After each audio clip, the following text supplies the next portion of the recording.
What's up, my dudes? Valkyrja, and today I want to talk to you about how shields have ruined Genshin Impact. Now, what do I mean by that? You're like, Valk, what do you mean shields have ruined the game? Basically, shields in Genshin Impact are so damn strong that nothing else can even compete. A good example is Daya's coming out soon, and yes, her kit does not look the absolute best, but she's really meant to introduce kind of a new alternative to shielding, in my opinion. And I'm going to be real, what's better than taking reduced damage is taking none at all. You just do this as Zhongli, and you are now an immortal god that can no longer get hit by anything.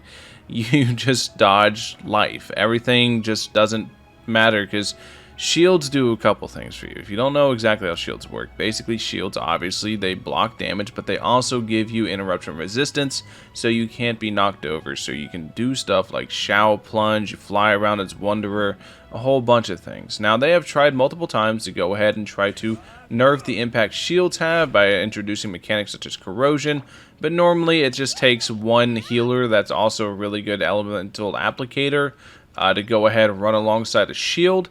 And now you have a combination where you have a shielder and a healer, and then you have two slots on your team that you can fill with literally anything to do damage, and you will just run through the game full speed, full sprint, without any real issues, because shields are genuinely that strong.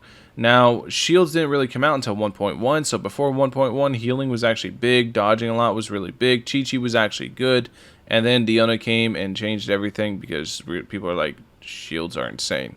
Just the mechanics of shields themselves have limited Hoyo so much, and as far as character design, whenever it comes to designing defensive characters or supports, their character design gets really limited because now they have to do a couple things. They have to make healers, such as Yao Yao. They have to make these guys where they can do multiple things, such as Yao Yao is really good at applying Dendro, and is able to apply Dendro really well, so you can use it for elemental reactions, as well as heal your team.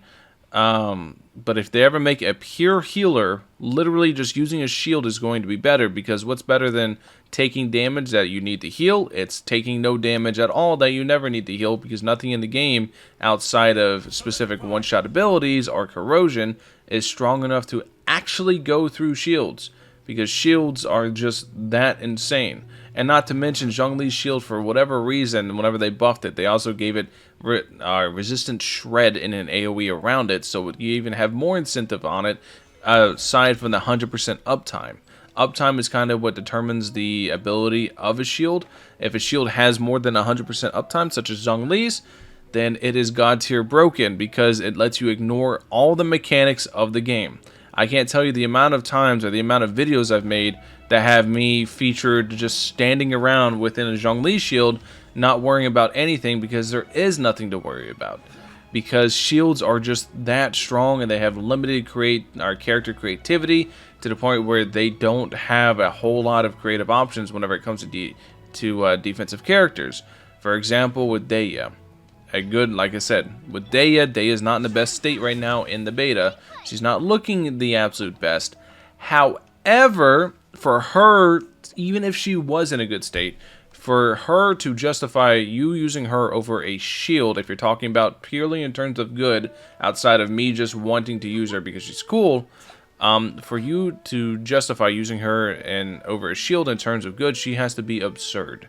She has to be able to do more than something that can make you take 0 damage, have interruption resistance, and reduce all resistances around you with 100% uptime. She has to do something more than that to justify it. So yeah. Anyways, that's all I really want to talk about today. Not to mention that with Daya, if you run a shield with Daya, it kind of cancels an entire portion of her kit. So if you're running Daya, you can't really run shields, which are the strongest mechanic in the game. There's a lot of things that just aren't looking so hot right now. But yeah, anyways, I digress. I just wanted to talk today in a video about shields being absolutely broken and how shields have ruined Genshin Impact, because they have very much so limited character creativity and things Hoyo can do whenever designing defensive support type characters, because shields are just absolutely the strongest thing in the game. They just make it so you can absolutely ignore basically any mechanic inside the game. And now I know there's going to be a lot of people with really cracked out accounts saying just one shot the whatever, but a lot of people don't one shot stuff and shields let you kind of just play big dumb mode and just ignore everything. Anyways, that's the video. Let me know what you guys think in the comment section below. Do you guys agree with me or disagree with me that shields have ruined Genshin Impact? Anyways, I'll catch you guys in the next one. Peace.